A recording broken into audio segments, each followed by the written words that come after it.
গতকালকে আমরা তিনটা জিনিস পড়াইছিলাম, মনে আছে কিনা? তাজদিদ, ওয়াজিব গুন্না ও লফজুল্লাহ বা আল্লাহ শব্দ। তো হয়েছে, আপনার হয়েছে দিলদার ভাই, এগুলো বলতে পারবেন? হ্যাঁ, বলুন। যে তাজদিদ কাকে বলে, পড়তে হয় কিভাবে, এটা কি হয়েছে আপনাদের এইগুলো? তাজদিদটা, হ্যাঁ, ওই যে হরফটা থাকবে হরফের মাঝে তার ডান দিকে যে হরকতওয়ালা শব্দের সঙ্গে যুক্ত করে পড়তে হবে, এবং একবার নিজে নিজে পড়তে হবে, একবার আরেকটার সঙ্গে যুক্ত করে, এক কথায় ডাবল অক্ষর। জি, মানে তাজদিদওয়ালা হরফ দুইভাবে পড়তে হয়, একটা হচ্ছে নিজ হরফের সাথে এবং হরকতের সাথে, এবং এটা হচ্ছে তার ডানের হরকতের সাথে দুইবার পড়তে হয়, ডানের হরকতের সঙ্গে একবার ডান এবং নিজ হরফের সাথে। হরকতের সঙ্গে একবার। আর ওয়াজিব গুন্না ওয়াজিব গুনা একটু টান দিয়ে পড়তে হয়, একটু ধরে, যেমন নুন আর মিম থাকলে এর উপরে যে থাকে তার গুন্না করে সঙ্গে পড়তে একটু হয়, টান টান না, দিয়ে গুন্না পড়তে করে, হয়। গুন্না করে পড়তে গুণনা হয়। করে, হ্যাঁ। ও হ্যাঁ, গুণনা করে। গুন্না করে পড়তে হবে। ওয়াজিব গুন্না নুন মিমে। সাব্বির ভাইয়ের কি হয়েছে?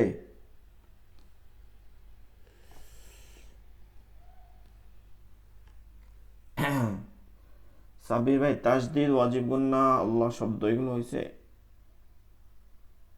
আল্লাহ শব্দটা বলবো হুজুর? জি জি, দিলদার ভাই আগে আল্লাহ শব্দ বলেন, তারপরে সাব্বির ভাই পুরোটা বলবেন। হ্যাঁ, আল্লাহ শব্দের লাম মুশাদ্দাদ বা তাসদিদের ডান দিকে যখন জবর অক্ষরের হরকতের উপর যখন জবর অথবা পেশ থাকবে, তখন আল্লাহর ল লামকে ল বা পুর করে পড়তে হবে। আর যদি জের থাকে তাহলে আল্লাহ লাকে লা বা বারিক করে পড়তে হবে। জি জি, শোনো। আচ্ছা বলেন, সাব্বির ভাই বলেন।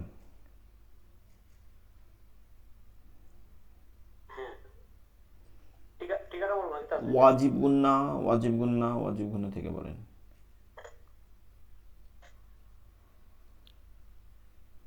ওয়াজিব গুন্না কাকে তাজদিদ কাকে বলে, তাজদিদ, ওয়াজিব গুন্না এগুলো? হ্যাঁ, তাসদিদ। তাসদিদ তাসদিদ ডান দিকের হরফের হরকত ছাড়া তাসদিদ ওয়াজিব হরফ পড়া যায় না। সেক্ষেত্রে ডান দিকের হরফের সাথে মিলিয়ে পড়তে হয়। মানে ডান দিকের হরকতের সঙ্গে একবার এবং নিজ হ্যাঁ, হরকতের একবার। সঙ্গে একবার, একবার দুইবার নিজ পড়তে হয়। হরফে একবার, দুইবার পড়তে হয়। হ্যাঁ। আর দ্বিতীয় নম্বর টিকাতে আরেকটা টিকা আছে, যেটা তাসদিদের ডান দিকের সঙ্গে হরকত হরফ যজম যুক্ত হরকত হরফকে পড়তে হয় না। যজম যুক্ত হরফ থাকলে সেটা পড়তে হবে না। মানে সেক্ষেত্রে যজমযুক্ত ডান হরফ দিকের থাকলে, যজমযুক্ত হরফ থাকলে পড়তে হয় না বলতে, ওইটা ওইটা না পড়ে হরকত পর্যন্ত পড়তে হবে। ঠিক আছে, আপনি হ্যাঁ, ওয়াজিব গুন্না, ওয়াজিব গুন্নাটা বলেন, ওয়াজিব গুন্না। অজীব গুন্না। অজীব গুন্না আমাদের দুটো, যেটা আপনার নুন এবং মিম। হ্যাঁ, কিন্তু পড়তে হবে। সেটা গুনগুন করে নাকের মধ্যে যেটা পড়তে হবে। নুন ও মিমে তাজদিদ হইলে ওয়াজিব গুন্না করে পড়তে হয়, এটা হইলো কথা। নুন ও মিমে, তাসদিদ হবে। জি, তাজদিদ ওয়াজিব গুন্না। আল্লাহ শব্দ, আল্লাহ শব্দের মাঝে লাম এবং পূর্বে যার অর্থে লাম থাকবে সেটা মোটা করে পড়তে হবে। জি। আচ্ছা, আমরা এইগুলো অলরেডি গতকালকে এগুলো পড়ানো হয়েছে, সবগুলো মোটামুটি বুঝতে পারছেন। এখন এগুলো আবার আমি বলি, এগুলো তিনটা বিষয় আমি আবার মুখে বলতেছি, আপনারা একবারে ক্লিয়ার করে বুঝে নেন। সর্বশেষ যে তিনটা বিষয় আমাদেরকে এখানে বুঝতে হবে। নাম্বার এক, তাসদিদ। আগে আমরা যদি বুঝি জজম, নাম্বার এক হচ্ছে কি জজম। জজম একটা হরফের থাকে যে চিহ্নটা জজম, মাছের কাটার মতন, যেটা থাকার পরে নিয়ম হচ্ছে তার আগের হরফের সাথে একবার ধরে পড়তে হয়, একবার ধরে পড়তে হয়, একবার ধরে। যেমন হামজা ফা জবর আফ, একবার ধরছে। তাসদিদ হচ্ছে যেটা সিনের মাথার মতন হয়, দুইবার পড়তে হয়, দুইবার। একবার জজম এর নেয়, আর একবার ওইটার উপরে একটা হরকত থাকে, মানে ওইটার সাথে একটা হরকত থাকে, জবর জের পেশ যেটা থাকে। তাইলে দুইবার পড়তে হবে, একবার হচ্ছে হরকতের ন্যায়, একবার জজমের ন্যায়। যেমন হামজা ফা জবর আফ, ফা জবর ফা, আফ ফা। হামজা ফা জবর আফ, ফা জবর ফা, আফ ফা। এবার 2 নম্বর বিষয় হচ্ছে ওয়াজিব গুন্না। এই তাসদিদ যখন সকল হরফে হয় তখন এইটা নর্মালি পড়তে হয়। শুধুমাত্র নুন ও মিমে, শুধু নুন ও মিমে যখন তাসদিদ হবে তখন ওই নুন ও মিমকে, ওই নুন ও মিমকে ধরে নাকের মধ্যে নিয়ে পড়তে হয়। এটাকে গুন্না বলে, এটা হচ্ছে ওয়াজিব গুন্না। সংজ্ঞাটা কি? নুন ও মিমে তাসদিদ হইলে, নুন ও মিমে তাসদিদ হইলে, নুন ও মিমে, সোজা কথা, নুন ও মিমে তাসদিদ হইলে ওয়াজিব গুন্না করে পড়তে হয়। তাহলে ফায়েতে হইলে ওয়াজিব গুন্না হয় না, তাই হইলে ওয়াজিব গুন্না হয় না, শুধু নুন মিমে হইলে ওয়াজিব গুন্না করতে পারে। যেমন আন্না, আম্মা, ইন্না, ইম্মা। ঠিক আছে? আল্লাহ শব্দ, আল্লাহ শব্দ আমরা জানি 2 লাম 1 হা এবং মাঝখানে লামে তাসদিদ থাকে, এটা আল্লাহ শব্দ। আমরা যেটাকে আল্লাহ বলি, আল্লাহ লেখা লেখা দেখি। তো আল্লাহ শব্দর মূল মৌলিকতা হচ্ছে 2 লাম 1 হা ধরবেন, 2 লাম 1 হা। এরপরে সাথে আরো হরফ যুক্ত হইতে পারে। যেমন ধরেন আমরা পড়ি না আল্লাহ হুম্মা, এই আল্লাহ হুম্মা এর মধ্যেও কিন্তু আল্লাহ আছে, আল্লাহ হুম্মা, হে আল্লাহ। ঠিক আছে? এইখানে ওই মিম যুক্ত হয়েছে কিন্তু আল্লাহ শব্দ আছে। 2 লাম 1 হা পরাপর দেখলেই ওটা আল্লাহ শব্দ। ওই মাঝখানের যে লামটা আছে ওই তাসদিদকে 2 ভাবে পড়তে হয়, একভাবে লা করে, একভাবে ল করে। অর্থাৎ ল আকার না দিয়ে মোটা করে, আর একবার চিকন করে। আল্লাহ শব্দের ডানে, ডানে জবর অথবা পেশ হইলে ওই আল্লাহ শব্দকে পুর বা মোটা করে পড়তে হয়।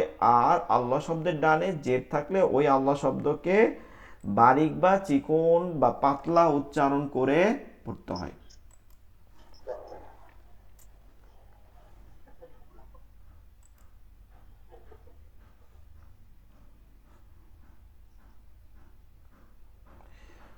ওয়াকফ করার নিয়ম, ওয়াকফ। ঠিক আছে? ওয়াকফ করার নিয়ম আমরা এটা মনে রাখি। ওয়াকফ করার নিয়ম, আজকের যে লেকচার সেটা আমরা এখন আলোচনা করব, সেটা হচ্ছে ওয়াকফ করার নিয়ম। ওয়াকফ কি? আমরা অনেক শুনতে পারি, হ্যাঁ, ওয়াকফ বোর্ড, ওয়াকফই, সেই ওয়াকফ আলাদা বিষয়। আর এই ওয়াকফ অর্থ হচ্ছে থেমে যাওয়া, বিরতি করা। ঠিক আছে? বিরতি করা। ওয়াকফ মানে হচ্ছে কি? থেমে যাওয়া, বিরতি করা। বিরতি হ্যাঁ, হয়। ওয়াকফ, অনেকে ওয়াকফ বলে, এটা মারাত্মক ভুল। এটার উচ্চারণটা হচ্ছে ওয়াকফাহ, ওয়াকফাতুন। ঠিক আছে? শেষে গোলা আছে, ওয়াকফাতুন, ওয়াকফ। যখন আপনি পড়বেন বাংলায় তখনও বলবেন ওয়াকফ, ককে জজম দেবেন, ওয়াকফ। ওয়াকফ করার নিয়ম, ওয়াকফ মানে হচ্ছে থামা। থামবো কোথায়? থামার নিয়ম কোথায়? থামে কোথায়? বাক্য শেষ হইলে। আর কোরআনের বাক্য কি? আয়াত। কোরআনের বাক্য কি? আয়াত। এক একটা আয়াত এক একটা বাক্য। হ্যাঁ, প্রত্যেক আয়াত আয়াত আয়াত আয়াত বাক্য। তো আয়াতের শেষে ওয়াকফ করবে। এখন এই ওয়াকফ করতে গেলে আমাকে ওই জায়গাটা একটা নিয়ম আছে যেইটা আমাকে অনুসরণ করতে হবে সকল আরবির ক্ষেত্রে, নট কনসেপ্ট। হাদিস, কোরআন, আরবি ভাষায় কথা বলে যখন, তারাও এই নিয়মগুলো অনুসরণ করে। আরবি ভাষায় কথা বলার সময়, আরবিতে খুতবা দিতেছে, হ্যাঁ, ভাষণ, সবসময় কি করতে হবে? এইটা অনুসরণ করতে হবে। তো এই ওয়াকফটা আমি 4টা নিয়মে ঘুষাইছি, 4টা, মাত্র 4টা নিয়ম পড়বেন, 4। এই 4 নিয়মে যদি পড়তে পারেন সকল আয়াতের শেষে আপনি ওয়াকফ করতে পারবেন। এখন দেখেন ওয়াকফের 2টা পার্ট, মনে রাখবেন ওয়াকফের 2টা পার্ট। একটা হচ্ছে যে কোন কোন স্থানে ওয়াকফ করবেন, থামবেন, কোন কোন স্থানে মিলাইয়া পড়তে হবে, এইটা। আর একটা হচ্ছে ওয়াকফ করার সময় শেষের অক্ষরটা কোন রূপ ধারণ করবে, ওটা কেমন পড়বো, হরকত দিয়া পড়বো না পড়বো না। এখন আমরা যেটা পড়বো এটা হচ্ছে এইটা, যে শেষের হরফটা কেমন পড়বো। আর আমাদের লেকচার সিরিজের শেষের দিক দিয়ে ক্লাসে গিয়ে হবে যে কোনখানে আমাকে থামতে হবে, থামাটা ওয়াজিব, কোনখানে থামা যাবে না, কোনখানে থামা না থামা আমার উপরে এখতিয়ার আছে, এই বিষয়টা আমরা পড়বো। ওইটাকে বলে ওয়াকফের চিহ্ন, ওয়াকফের চিহ্ন, আলামত। আর এইটা হচ্ছে ওয়াকফ করা, মানে যে আ শব্দটা অক্ষরটা নিচে। 4টা নিয়ম। 1 নম্বর বলি, 1 নম্বর নিয়ম, গোলতা হইলে, কোনটা বলেন? গোলতা আমরা পড়ছি না, মনে আছে? গোলতা, গোলতা বলেন তো কেমন হয়, একজন বলেন দেখি। গোলতা ওই যে বাংলা চারের মতো, শুধু উপরে এটা থাকবে না তো? হইল না, অ্যাকসেপ্টেড না। সাব্বির ভাই বলেন গোলতা কেমন? আরবি দিয়ে বলতে হবে, বাংলা ইংলিশ দিয়ে বল। হায়ের মতো উপরে ছটা থাকবে। এইটা হচ্ছে গোলতা সঙ্গে। গোল হায়ের উপরে 2 নুক্তা থাকলে, জি, গোল হায়ের উপরে 2 নুক্তা থাকলে গোলতা, এটা নেওয়া যাবে। গোল হায়ের উপরে 2 নুক্তা থাকলে গোলতা। এই গোলতা যখন শব্দের শেষে দেখবেন, আয়াতের শেষে, শব্দের শেষে, আয়াতের শেষে তো শব্দ হবে, সেই শব্দটা শেষে হবে। যখন গোলতা পাবেন, চোখ বুঝে, হরকত যা থাকুক, জজম তাসদিদ হরকত যা থাকুক, চোখ বুঝে একটা গোল হায় জজম দিয়ে পড়তে হবে, গোল হায় জজম দিয়ে পড়তে হবে। ঠিক আছে, গোল হায় জজম দিয়ে পড়তে হবে। এখন আপনি যখন আমরা পড়বো, উদাহরণ দেখাবো, তখন বুঝতে পারবেন। যেহেতু এই উদাহরণগুলো মূলত শেষ 10 সূরা বাহিরে, বেশিরভাগ উদাহরণগুলো শেষ 10 সূরা থেকে বাহিরে। কনসেপ্ট অহরহ, মানে অসংখ্য আয়াতে গোলতা আছে, শেষের অক্ষরটা আমাদের কি পড়তে হবে? গোল হায় জজম দিয়া পড়তে হবে। যেমন আপনি একটা উদাহরণ মৌখিক বলি, যেমন আল কারিআহ, শুনছেন না? আল কারিআহ, চুমাল কারিআহ, এই সূরাটা পড়ে না প্রায় নামাজের মধ্যে, কিন্তু ইমাম সাহেবরা পড়ে আল কারিআহ মাল কারিআহ ওয়ামা আদরাকা মাল কারিআহ। আবার এটা পড়ে না, ইন, না এটা পড়লে আপনাদের শেষে নাই। আচ্ছা, ওয়াইলুল লিকুল্লি হুমাযাতিল লুমাযাহ, এই যে লুমাযাহ। তো এই যে আল কারিআহ, এটা যখন মিলাই পড়ব তখন হবে আল কারিআতু মাল কারিআহ, আল কারিআতু, শেষে গোলতা আছে, তু পড়তেছি, কিন্তু যখন থামবো তখন আল কারিআহ, শেষে গোলতাটা গোল হায় জজম দিয়া পড়তে হয়। নাম্বার 2, এই গোলতা বাদে, গোলতা তো শেষ চ্যাপ্টার, গোলতা বাদে অন্য কোন হরফ, অর্থাৎ 29 যে কোনো হরফ হইতে পারে, গোলতা কিন্তু 29 হরফের বাহিরে, মনে আছে কিনা? গোলতা বাদে অন্য যে কোনো হরফে ওয়াকফ করার সময় যদি 2 জবর থাকে, কি থাকে? 2 জবর থাকে, 2 জবর, 2 যে 2 পেশ না, এক জবর, 2 জবর থাকে। গোলতা বাদে অন্য কোনো হরফে 2 জবর থাকে, তাহলে এক জবরকে মনে মনে বাদ দিতে হবে। এক জবরকে বাদ দিলে কি হয়? যখন 2 জবর থাকলে এক জবর বাদ দিলে এক জবর থাকে, এখন কি হবে? তখন যখন যদি দেখা যায় যে জিম আছে, জিম 2 জবর জান হয়, তাহলে এখন এক জবর বাদ দিই, তাহলে কি হবে? যা হয়। তো ওই এক জবরকে এক আলিফ টেনে পড়তে হবে, ওই এক জবরকে এক আলিফ টেনে পড়তে হবে। কি হয়েছে আবার বলি, গোলতা বাদে অন্য যে কোনো হরফে 2 জবরে ওয়াকফ করলে, থামলে, এক জবরকে মনে মনে বাদ দিয়া আরেক জবরকে এক আলিফ টানিয়া পড়তে হয়। যেমন ইযা জাআ নাসরুল্লাহি ওয়াল ফাতহ আরাআইতান নাসা ইয়াদখুলুনা ফি দীনিল্লাহি আফওয়াজা, আফওয়াজা, এখানে ছিল আফওয়াজান, জান ছিল, হয়েছে কি? আফওয়াজা। নাম্বার 3, গোলতা তো হবে না, 2 জবরও নাই, 2 জবরও নাই, শেষের হরফ 2 জবরও নাই। এই বাদে শেষের হরফটা আছে খালি, খালি কি আছে? খালি মানে খালি থাকে কোনগুলা? আলিফ ওয়া ইয়া। খালি তো থাকবে, মানে এই তিনটাই খালি থাকবে, অন্য কোনো হরফ খালি থাকবে না, মানে খালি, জবর জের পেশ কিচ্ছু নাই, খালি আছে। তাহলে খালি থাকলে তার আগের হরকতকে এক আলিফ টেনে পড়তে হবে। যেমন ধরেন শেষে একটা খালি আলিফ আছে, তার আগে জবর আছে, তাহলে ওই জবরকে এক আলিফ টেনে পড়তে হবে। শেষে একটা জবর আছে, শেষে একটা ইয়া খালি আছে, ইয়া আছে খালি, তার আগে জবর আছে, তাহলে ওইটাকে এক আলিফ টেনে পড়তে হবে। মেরে নাই, মাদ হয় নাই, কিন্তু ওই শেষের হরফটা খালি থাকার কারণে তার আগের হরকতকে কি করতে হবে, এক আলিফ টেনে পড়তে হবে। এক, গোলতা হইলে গোলহা পড়তে হবে। বলেন তো সবাই, গোলতা হইলে গোলহা পড়তে হবে। দুই, দুই জবর থাকলে গোলতা বাদে, দুই জবর থাকলে এক আলিফ টেনে, এক জবরকে বাদ দিয়ে আর এক জবরকে এক আলিফ টেনে পড়তে হবে। তিন, শেষের হরফটা খালি থাকলে তার আগের হরকতকে, এই তিনটা বাদে, এই যে তিনটা নিয়ম পড়ছি, এই তিনটা বাদে কোরআন শরীফ সহ সারা যত শব্দের আয়াত শেষ হবে, বাক্য শেষ হবে, সকল জায়গায় জজম দিয়ে পড়তে হবে। সকল জায়গায় জজম মানে সাকিন, জজম দিয়ে পড়তে হবে। শেষ। এই হচ্ছে চারটা নিয়ম, জিনিস কঠিন না। এরপরে আবার কথা আছে, এরপরে আবার এক্সপ্লেন হবে। যেমন শেষের হরফটা যখন জজম দিব, তখন আবার চারটা নিয়ম পড়তে হবে। কঠিন না, মানে আমি বলতেছি তাহলে বুঝতে পারবেন। তাহলে আপনি জজম দিছেন, জজম তো হয়েছে, এটা তো অক্ফের নিয়ম দিছেন। এখন শেষের হরফটা কলকলার হরফ। কোন হরফ? কলকলার। তাহলে কি করতে হবে আমাকে?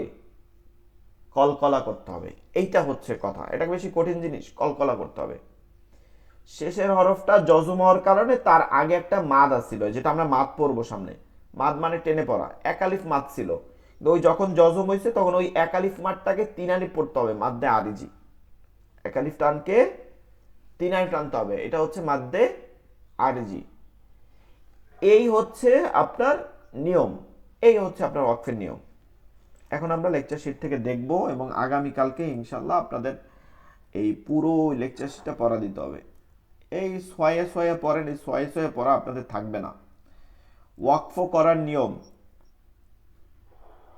ওয়াকফুন, ঠিক আছে, আরবি শব্দ।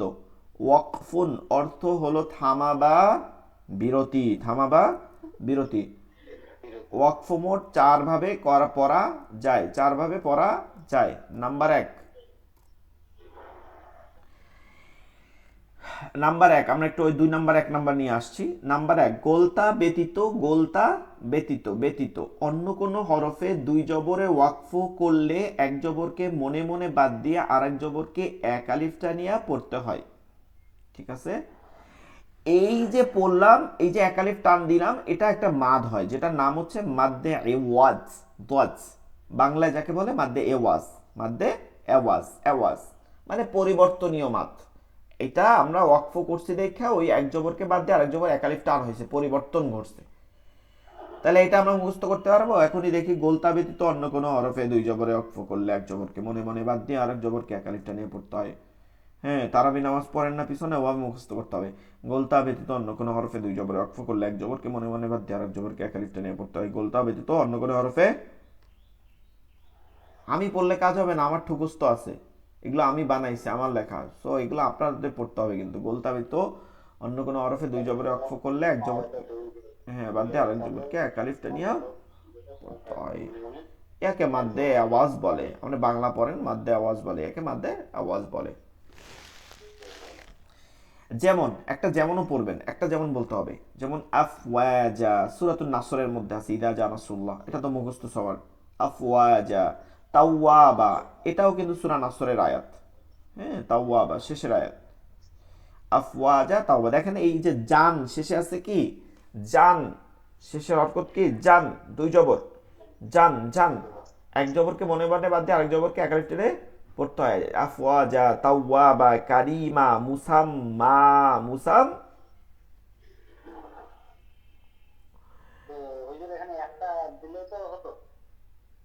হ্যাঁ,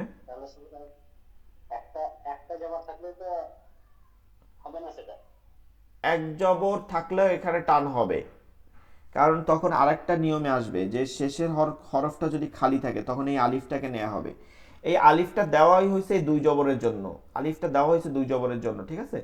কিন্তু যখন আপনি দুই জবর না থাকবে, এরকম এক জবর আর খালি থাকে, তখনই এক আলিফ টানবেন। আর যদি এক জবর শুধু থাকে তখন জজম হবে, ঠিক আছে। আর আপনারা সহজভাবে বোঝেন, এই আয়াতের শেষে এভাবে দুই জবর থাকবে, ঠিক আছে, দুই জবর। নাম্বার 2, গোলতা থাকলে, কোনটা থাকলে, এই যে গোলতা, ভালো করে দেখে নেন, গোলহার উপরে 2 নোক্তা। গোলতা থাকিলে গোলহা জজম দিয়ে পড়তে হবে, জজম মানে সুকুন করে পড়তে হবে। যেমন আল কারিআহ, কি আছে, আল কারিআতু আছে, আল কারিআতু, পড়ব কি গোলহায় জজম, আল কারিআহ, আল কারিআহ, আল কারিআহ।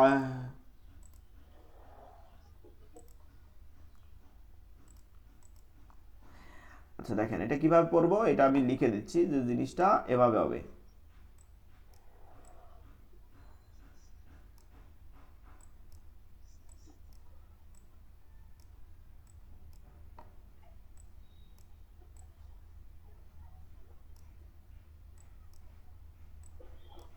আফওয়া যা, আফওয়া যা হবে, ঠিক আছে, আফওয়া যা। এরপরে আল কারিআহ, এটা হবে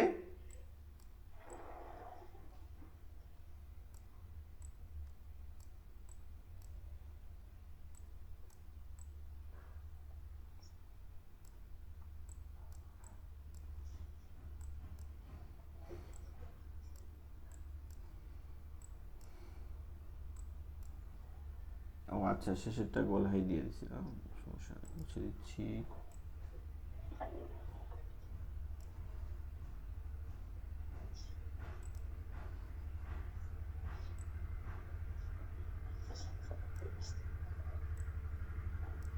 এই আল কারিআহ, আল কারিআহ।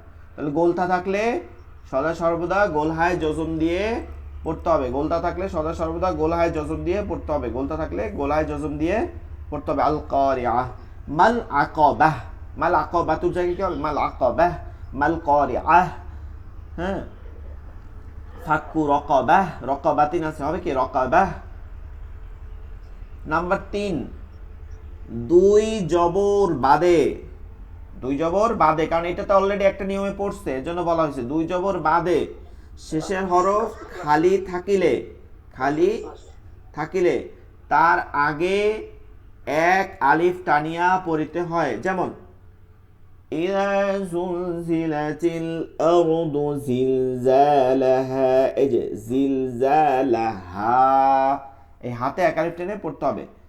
হ্যাঁ, জিলজালাহা, জিলজালাহা, শেষের হরফটা খালি, তার আগে জবর আছে।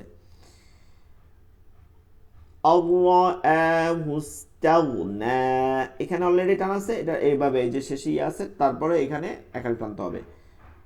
আর রোজা, ঠিক আছে। আশ ক, শুধু জবর আছে, কি হবে, এক আলিফ টান দিতে হবে, আশ ক। লিদিক রি, লিদিক রি, ত হ্যাঁ, এটা একটা আয়াত। হ্যাঁ, ত হ্যাঁ, হাতে শেষেরটা খাড়া জবর আছে, ঠিক আছে, খাড়া জবর আছে, এইটা একটু ভিন্ন, এর জন্য এটা হচ্ছে হরফুল মুকাত্তাত। এরপরে কলা, কলা, ঠিক আছে, কলা, যেটা 4 নম্বর নিয়ম, 4 নাম্বার, কোন যেটা কোনো কি নাই, নিয়ম নাই, 4 নম্বর নিয়মটা কোনো নিয়ম নাই। উপরের 3টি নিয়ম ব্যতীত, ঠিক আছে, উপর 3টি নিয়ম ব্যতীত অন্য সকল স্থানে, অন্য সকল যে কোনো স্থানে যে কোনো অবস্থায় কি করতে হবে, থাকিলে জজম মানে সাকিন বা জজম দিয়ে পড়িতে হবে, ঠিক আছে। উপরে 3টা ব্যতীত সকল অবস্থায় কি দিয়ে পড়তে হবে, জজম দিয়ে পড়িতে হবে। যেমন উদাহরণ দিই, চলেন উদাহরণ, কুল হুয়াল্লাহু আহাদুন, কি আছে, আহাদুন, আহাদুন হবে আহাদ, দালে জজম, দালে জজম দিয়ে পড়তে হবে, আহাদ, এই দালে জজম, আহাদ। এবার এই দালটা মনে আছে কফ ত বাজিম দাল, এটা কলকলা হবে। এটা কি করতে হবে? কলকলা। আহাদ, এই নিয়ম এতটুক। আল্লাহু সমাদ, সমাদু আছে কি হবে? সমাদ। লাম ইয়ালিদ লাম ইয়ালিদ, লিদ জজম হবে, কলকলা হবে। লাম ইয়ালিদ কুফুয়ান আহাদ। আল ফালাকি, কুল আউযু বিরাব্বিল ফালাকি, কি হবে? ফালাক, কফে কলকলা করতে হবে, ফালাক। মা খালাক, খালাক। এরপরে আমাদের আরেকটা নিয়ম পড়তে হবে, ওয়াল ফাত। দেখেন এইখানে খেয়াল করেন ভালো করে, এখানে ভালো করে খেয়াল করেন, ফা তাকে ধরছে, ফা তাকে জজম দিছে, ফা তাকে জজম দিছে, শেষের হাটা পেশ। তো এখানে জজম দিতে হবে। এখানে কি হবে? জজম হবে নিয়মের।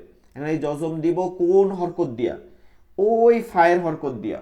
তো পড়বো কি হবে? ওয়াল ফাত, হালকা হা নিয়ে আসবো, ওয়াল ফাত। ফা তা হা মানে তিনটা ধরে একভাবে জজম হবে, ওয়াল ফাত। এরপরে তাব্বাত ইয়াদা আবি লাহাবি ওয়াতাব্বা আছে, ওয়াতাব্বা, এইখানেও জজম দিতে হবে, বাকে জজম দিতে হবে। কেমন জজম?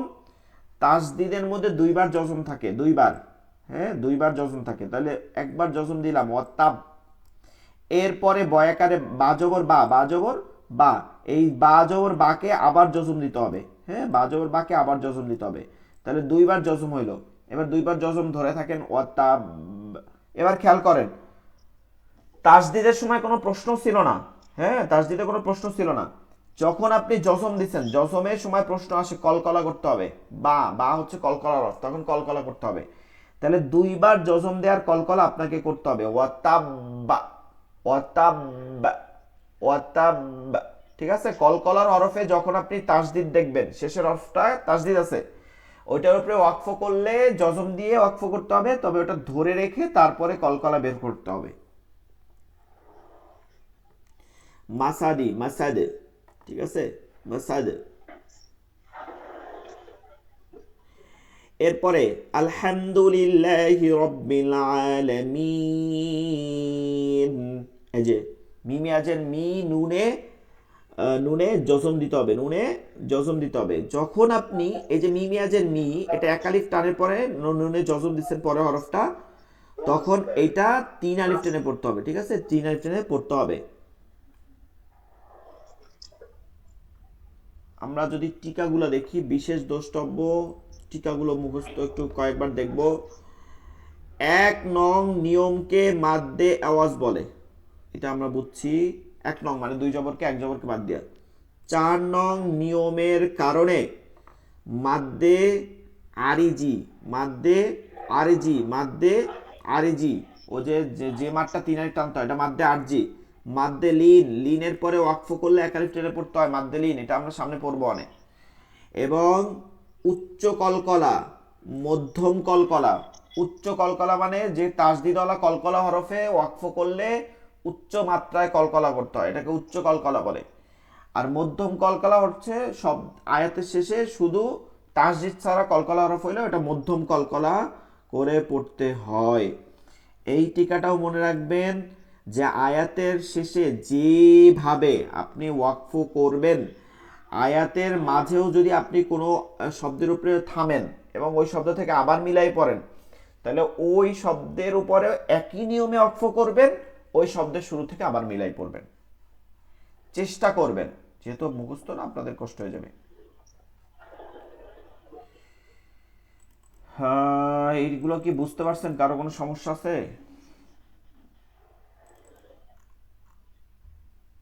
সমস্যা আছে কারো? সাব্বির ভাই, তারপরে আপনাদের কারো সমস্যা আছে? দেখছেন আজকে ক্লাসে মাত্র 2 জন। জি, আচ্ছা আসেন একটা বিষয় আলোচনা করি। কলকলা, কলকলা 3 প্রকার, ঠিক আছে? কলকলা হচ্ছে 3 প্রকার। তো মোটা হয়ে গেল কেন?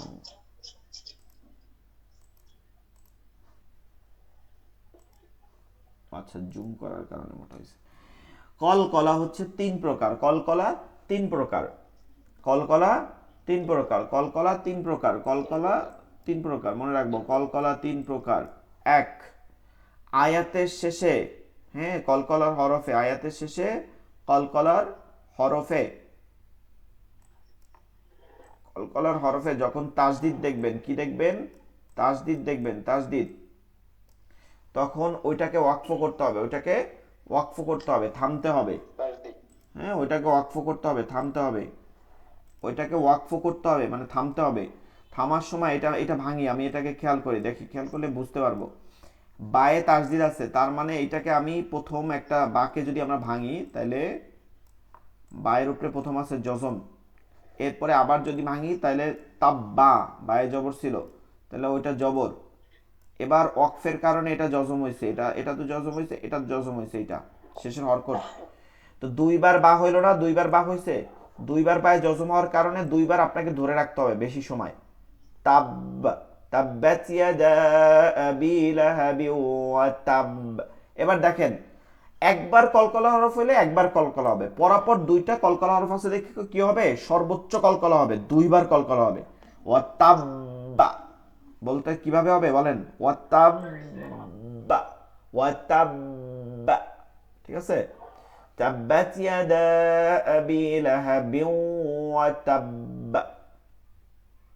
ওয়াতাওয়াসাউ বিল হাক্ক, হাক্ক। মধ্যম কলকলা, মধ্যম, মধ্যম মানের কলকলা মানে হচ্ছে যেটা মধ্যম কলকলা হবে, আয়াতের শেষে একদম নরমাল, আয়াতের শেষে কলকলার হরফ আছে যেটাকে জজম দিয়ে পড়তে হবে, এটা হচ্ছে মধ্যম কলকলা, অর্থাৎ মধ্যম আওয়াজে কলকলা। যেমন কুল আউযু বিরাব্বিল ফালাক, কুল হুয়াল্লাহু আহাদ, ঠিক আছে? আরেকটা হচ্ছে দুর্বল কলকলা বা দয়ফ, আরবিতে বলে যেটাকে দয়ফ। এই তিনটার নাম হচ্ছে আকওয়া, কওয়ি, দয়ফ আরবিতে।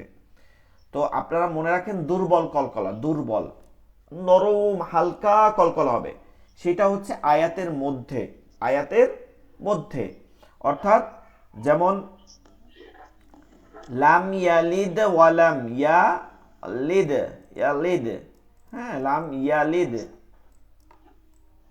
লাম ইয়ালিদ ওয়ালাম, লাম ইয়ালিদ ওয়ালাম। এখন দেখেন,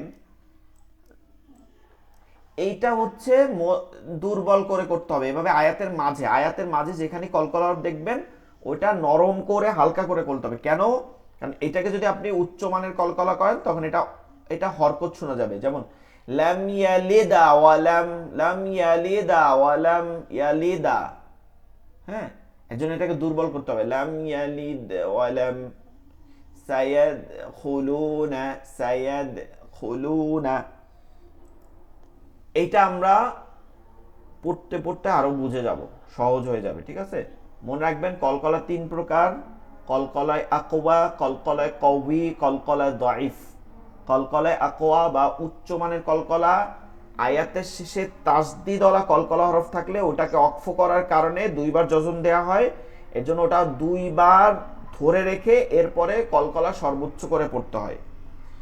একটু 5 সেকেন্ড ধরে রাখতে হবে, এরপর সর্বোচ্চ কলকলা ছাড়তে হবে।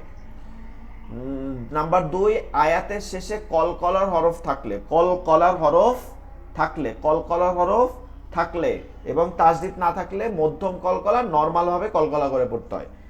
আয়াতের মাঝে যত কলকলা হয় যেটা চলতে থাকে সামনের শব্দে, ওগুলোকে দুর্বল করে কলকলা করে পড়তে হয়।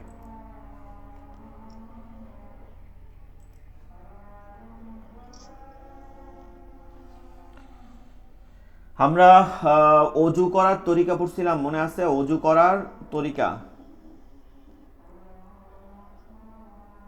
অজু করার তরিকা, অজু করার তরিকা পড়ছিলাম, মনে আছে?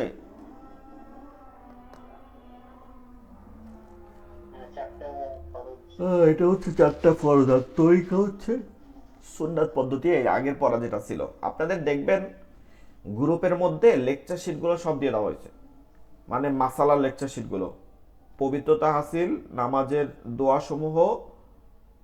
একটা হচ্ছে এইটার মধ্যে হচ্ছে যে যখন আপনার যে কোনো মাসালা বিষয়ে, না বিভিন্ন মাসালা মাসনুন আমলগুলো। আরেকটার মধ্যে হচ্ছে দোয়া, মাসনুন দোয়া সমূহ, নামাজের দোয়া, বাহিরের দোয়া।